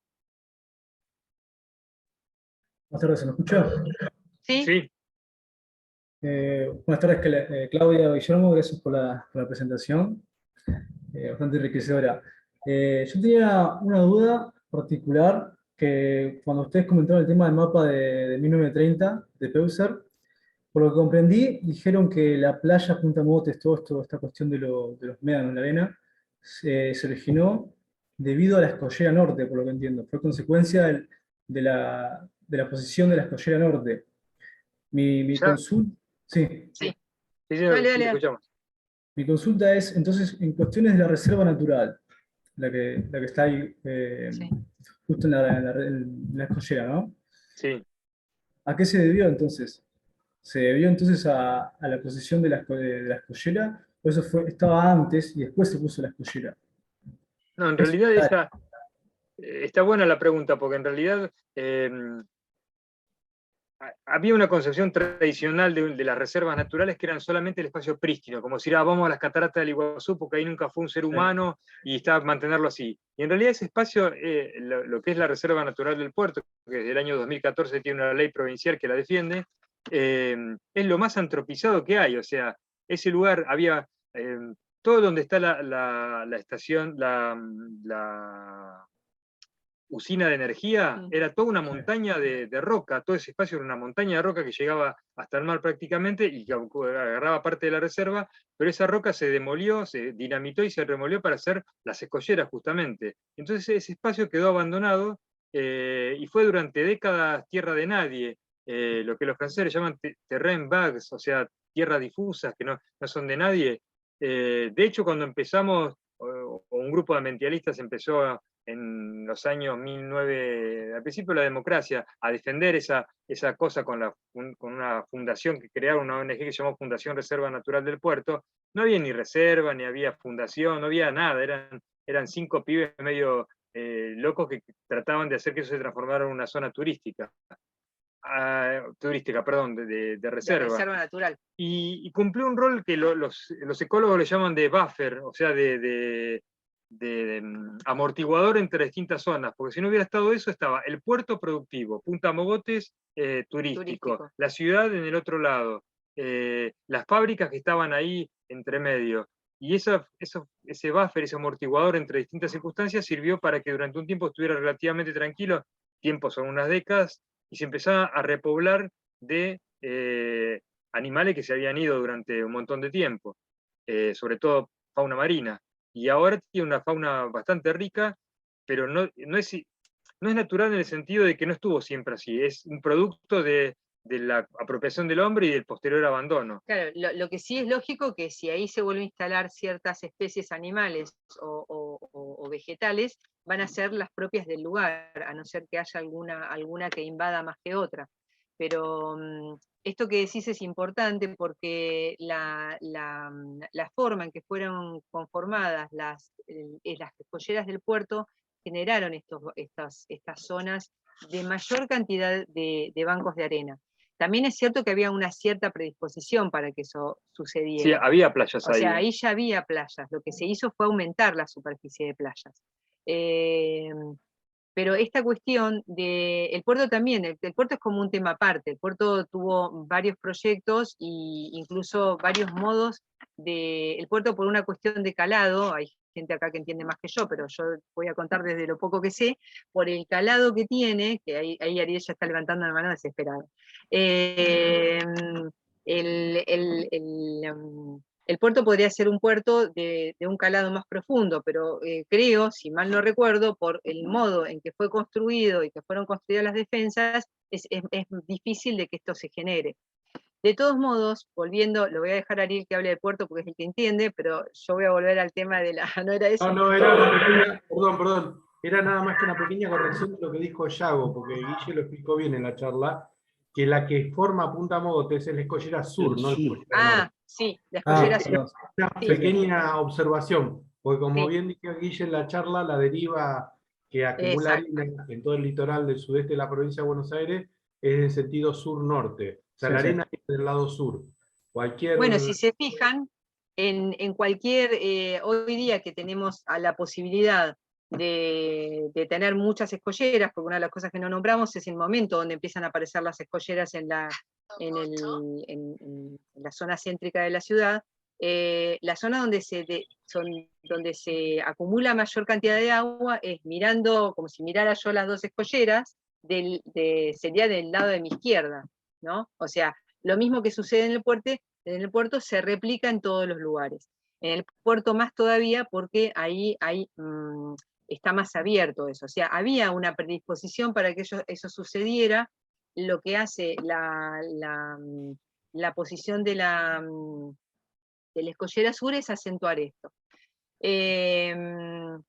A mí me interesa esto que decís por otra razón. Muchas veces sucede que en el devenir de la construcción casi diría, si bien antropizada, pero natural del paisaje, aunque esté antropizado, se van sucediendo cambios curiosos.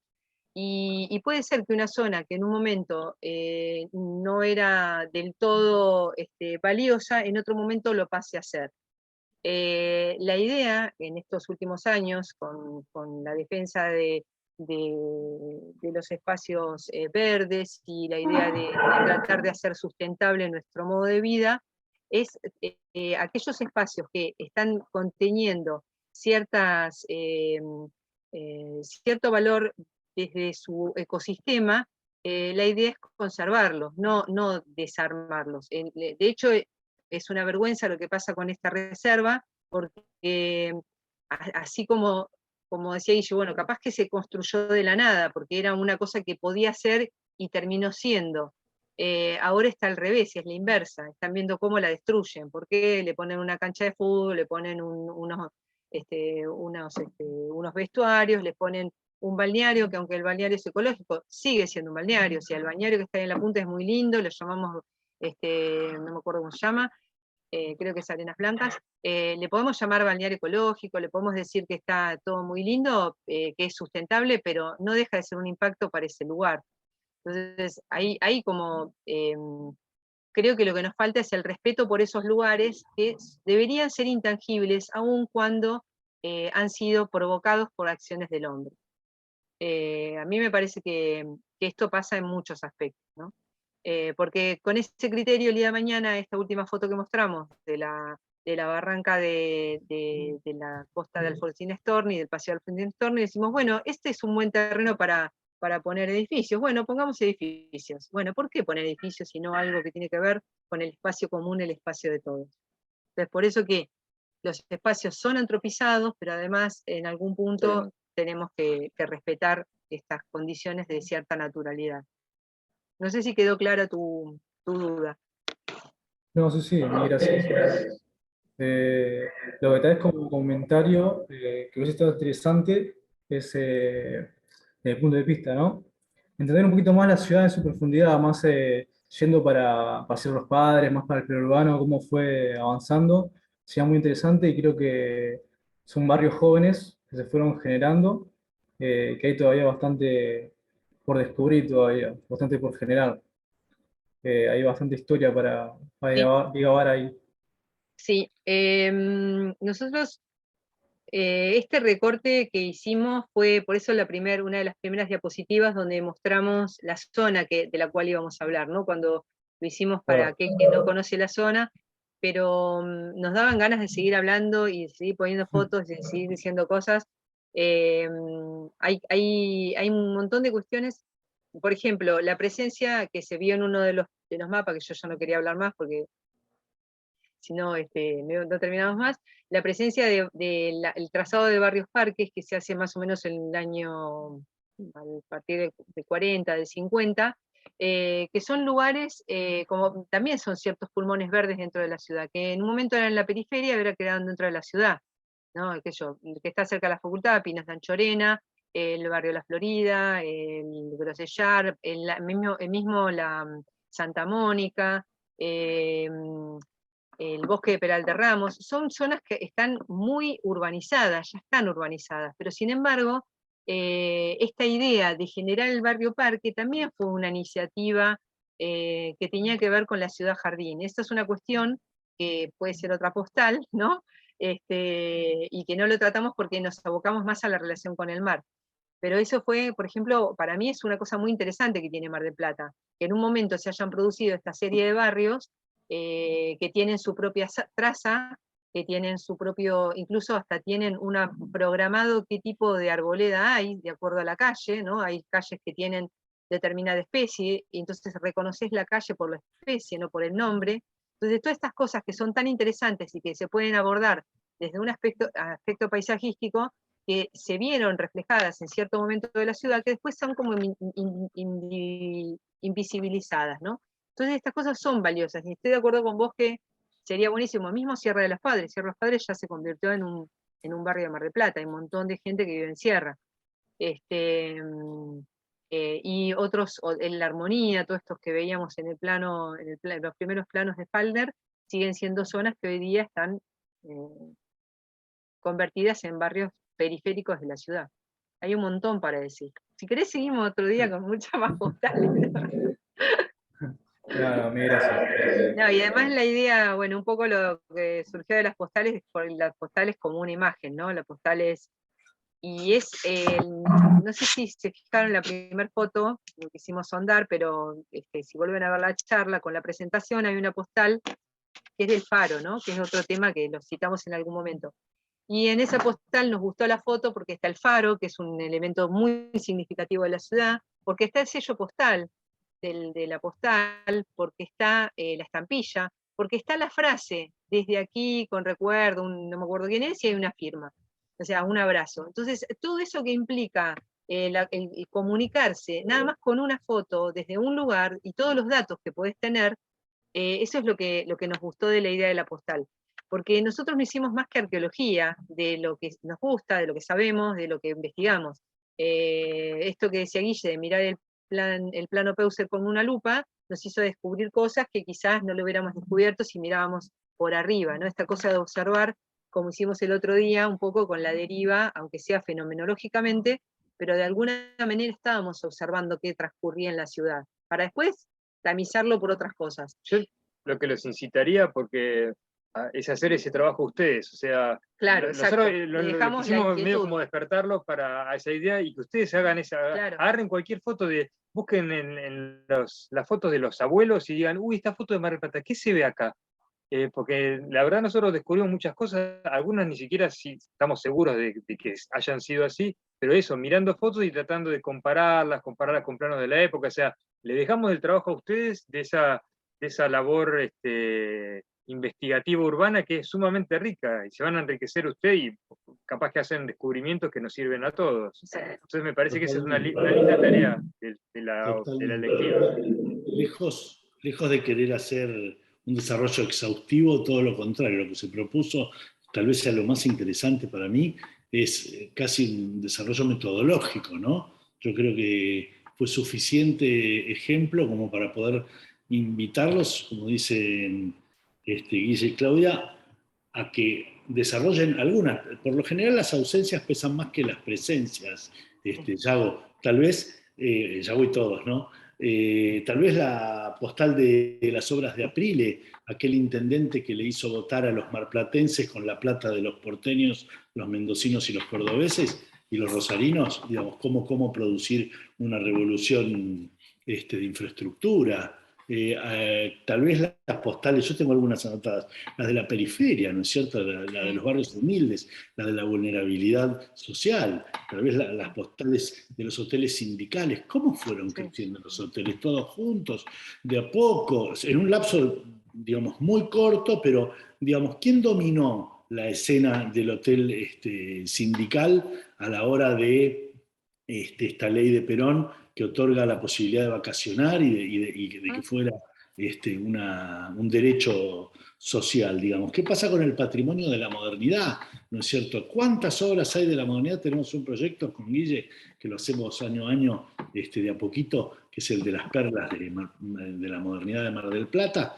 Y bueno, ¿qué pasa con la extensión descontrolada y especulativa de nuestros núcleos urbanos de la Pampa Húmeda, ¿no? Donde Mar del Plata está a la pie. ¿Y qué pasa con las historias del ferrocarril, el marplatense? Yo tenía a mi novia en Mar del Plata, me tomaba los viernes el marplatense, era un lujo, 4 horas y un ratito, decía la propaganda, y costaba 2,50 mangos. Entonces, ¿cuántas postales más podemos hacer que van a estar hablando alrededor de lo que tiene que ver con la antropización del paisaje, que lo que tiene que ver... ustedes piensen que en la Pampa Húmeda no había un solo árbol cuando llegaron los españoles. Todos los eucaliptus, todas esas son especies que trajeron de otras latitudes. Totalmente. Porque se adaptaron muy bien, como por ejemplo las de Australia, que se adaptaron fenómenos, pero el daño ambiental que genera el eucalipto, por ejemplo, vaciándose las napas freáticas, es increíble, y no solo las freáticas. Entonces, ¿cómo construyo a partir de una imagen que es una excusa, que es un disparador, que es un referente para problematizar? Así como hay referentes proyectuales, hay referentes para problematizar.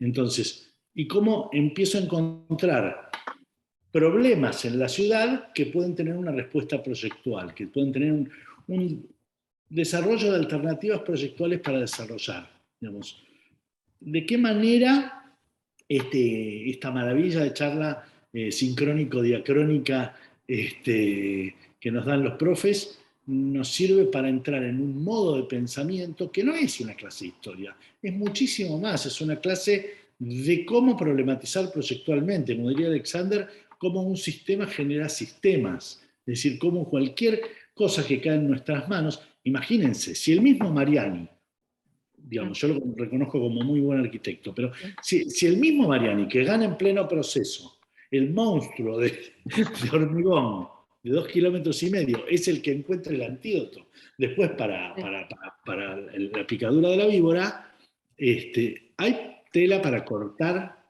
imagínense. Entonces, ¿cómo problematizar por la ciudad cuando ya empezaron desde la fenomenología? Ya la caminaron, la encaminaron. No sé si vieron la clase de Camilo y Tatiana. ¿La llegaron a ver? Perdón, Fer, yo los tengo que dejar, les quiero agradecer a Guille y a Claudia, pero tengo otra actividad 1:30 y venimos desde la mañana conectados, así que los dejo. Suerte, gracias a Guille y Claudia. Dale, nos vemos. Dale, Gracias. nos vemos. Y Gracias por la invitación. Y Dale. nos vemos mañana con el resto. Chau. Muchísimas gracias, Ariel. Chau, chau. Pero bueno, lo mío era solo el comentario de la potencia, lo que palpita, lo que sigue rebotando esta charla, porque podría haber cuántas postales más, digamos. Sí. ¿Hasta dónde podría haber una sola postal y profundizar en detalle absoluto, o hasta dónde podría haber 200 más?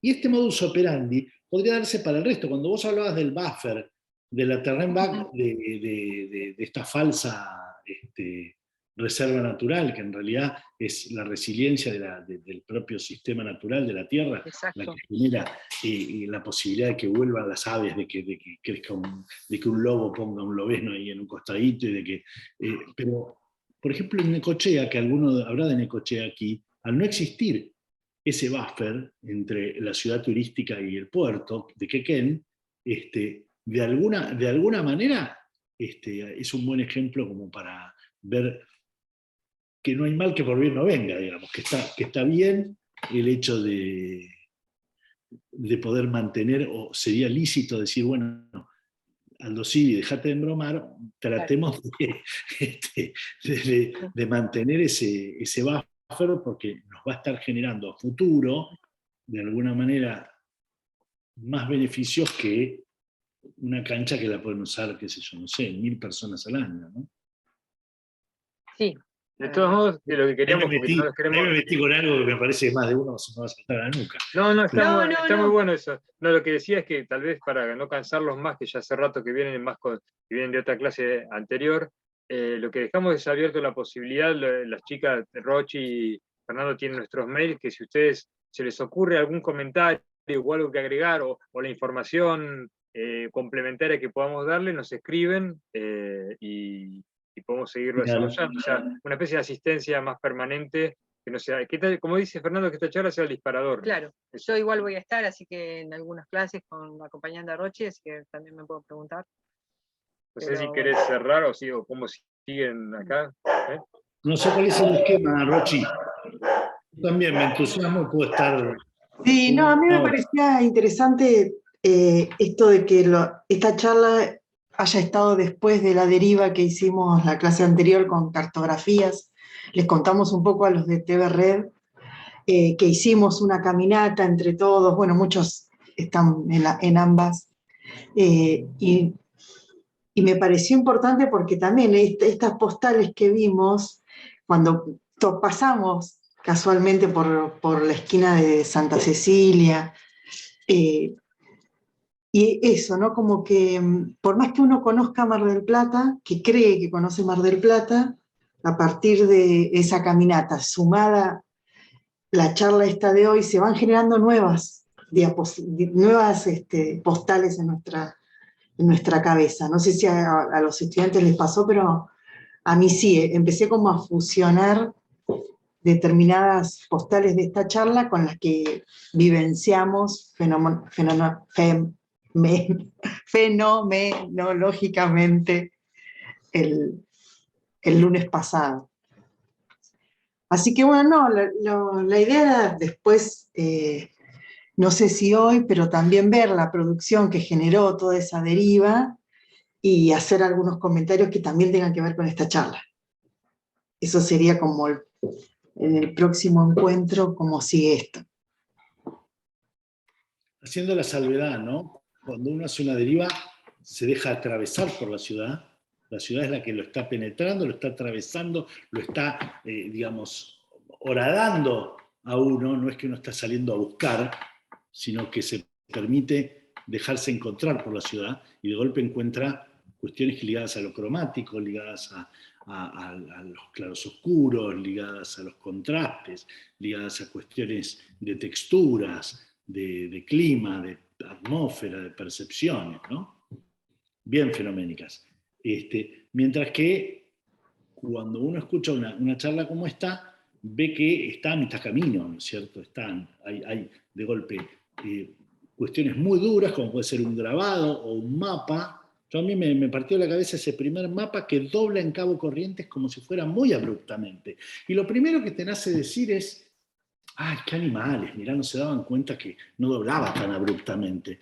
Pero lo que está diciendo es algo buenísimo, porque el Cabo Corrientes, y esto lo tuve que estudiar para mi tesis, es el punto de inflexión entre los vientos del norte y los vientos del sur. Es el puntito, es el ombligo, digamos, más salido de la panza de la provincia de Buenos Aires. Y por eso cuando uno va caminando de norte a sur por la costa, cuando dobla, el 90% de los días se te vuela la peluca. Yo vivo ahí, así que imagínate. Bueno, y de alguna manera que esté acusado así, tal como si fuera un exceso de error en el dibujo, más que un error, lo que está acusando es algo que hoy decimos, bueno, está dramatizado como si fuera una figura retórica, un hipérbole, como si fuera una suerte de exageración exprofeso para que supongamos que algún británico le llegara más clara la orden al cerebro y el hipotálamo comprendiera que ahí había un punto de inflexión, ¿no? A mí me parece sumamente interesante cómo entre esos dos elementos duros, que son la imagen y el dato, se puede reconstruir con criterio en el medio todos los faltantes, ¿no es cierto? Todo el esponjamiento que deja se puede ir reconstruyendo y van apareciendo más datos duros, más pequeñas cosas que lo validan, o indicadores, o cosas. Cuando uno agarra una foto satelital, a la cual en aquel entonces no había acceso, y la encima, la superpone, la transparenta, por prelación y transparencia la trabaja, y dice, uy, mirá la coincidencia que existe acá. Es sorprendente. Cuando se voló la manzana 115 tampoco había, hace muy poco, y sin embargo tampoco había una documentación como la que existe hoy. Hoy todas las películas, todas las series trabajan con drones. Esa foto que ustedes lograron sacar de Google Earth, con un dron hoy la lográs como nada. En aquel entonces, qué sé yo, hace 6 años no.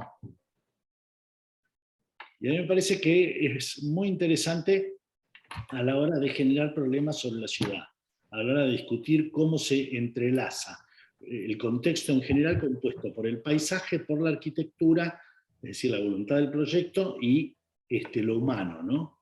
Los sistemas de hábitos, los sistemas de habitación. Me parece que es demasiado hoy, fue demasiado. Sí, está.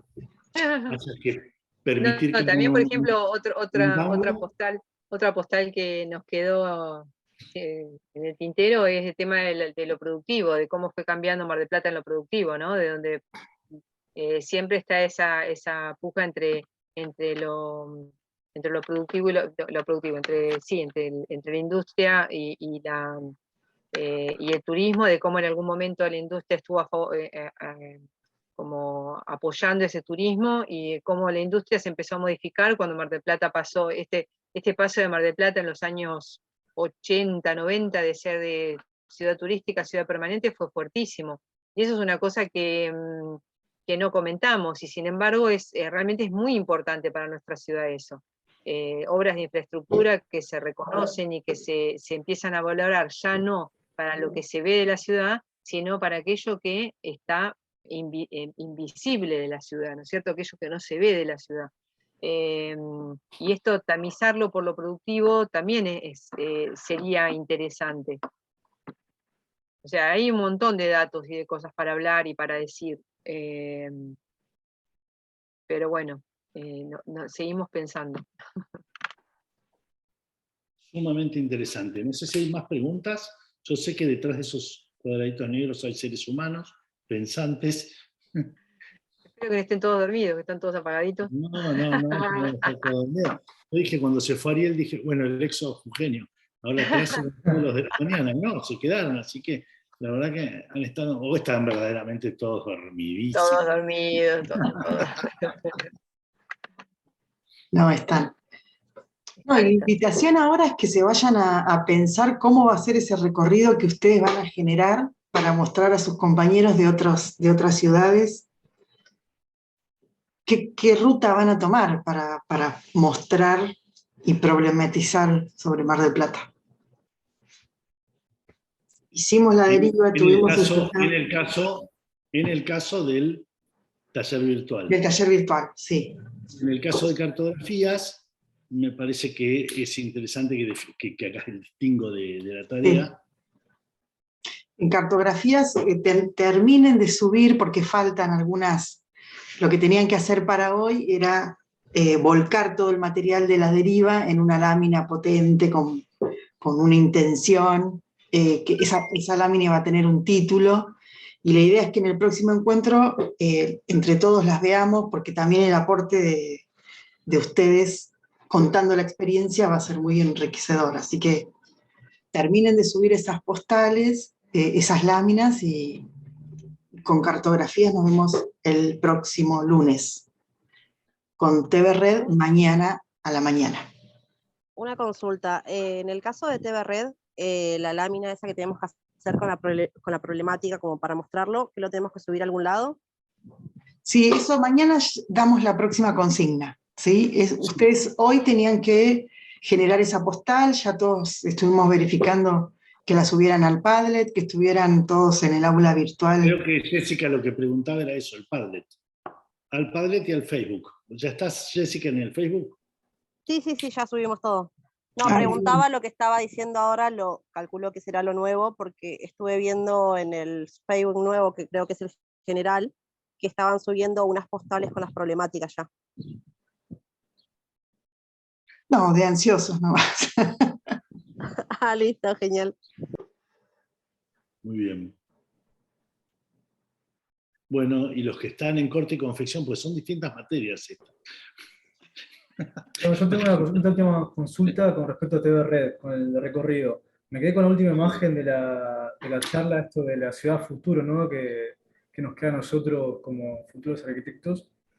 ¿Qué pasaría si este recorrido, ¿no? Termina siendo como imaginario, pensando un recorrido planteando problemáticas no que van a estar a futuro, sino ciudades, cómo sería la ciudad del futuro de Mar del Plata, ¿no?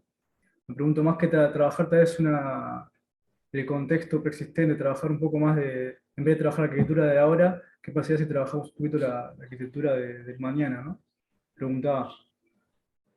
Sí, el TV Red siempre le dio cabida a la utopía y al avenir, al porvenir. Digamos, inclusive Margarita Gutmann nos ha dado charlas sobre lo que implica la ciudad del futuro, o cómo se vio el futuro en el pasado, ¿no? en otras oportunidades, las anticipaciones urbanas. Lo único que pediríamos es que para poder llegar a ese resultante Claro. utópico puedan problematizar sobre la ciudad actual, porque tiene que haber alguna liazón, tiene que haber alguna especie de enganche, como un carrito entre una cosa y otra. Lo que no nos parece bien es que si vos tenés ganas de hacer un teleférico, justifiques toda la vuelta para hacer un teleférico. No, esto funcionó bárbaro en Medellín, funcionó bárbaro en La Paz, funcionó bárbaro. Bueno, me encanta que haya funcionado y que quieras hacer un teleférico, pero no sé si Mar del Plata necesita un teleférico. Las soluciones ad hoc, problematizar sobre una ciudad implica salir a trabajar entre el buscar y el encontrar. Ya esto vamos a hablar. No forzar una situación. No es agarrar una revista de proyecto urbano y decir, uy, esto es lo que quiero. ¿Dónde lo invoco? Ahora, si tu problematización imagina burbujas de habitación suspendidas de no sé qué manera, yo no tengo problema con la utopía, al contrario, te voy a alentar, pero tendrá que tener algún asidero, tendrá que tener, digamos, algo que lo sustente. No tiene que estar antes la solución. Que esté antes la solución, hay mucha gente que hace su tesis cuando ya tiene los resultados ya estudiados o garantizados. Y en realidad, una tesis que dice, mirá, no pude corroborar lo que estaba pretendiendo hacer en mi hipótesis. No está mal. No se encuentran mucho, pero... Bien, entendí perfecto. Bien, gracias. Bien, ¿alguna otra cosita? Bueno, un millón de gracias por la paciencia, no por los profes, sino por estar tan temprano en la mañana, y bueno, y espero se copen, se entusiasmen. ¿Qué pasa, Santiago? Tiene una pregunta de... ¿Antes?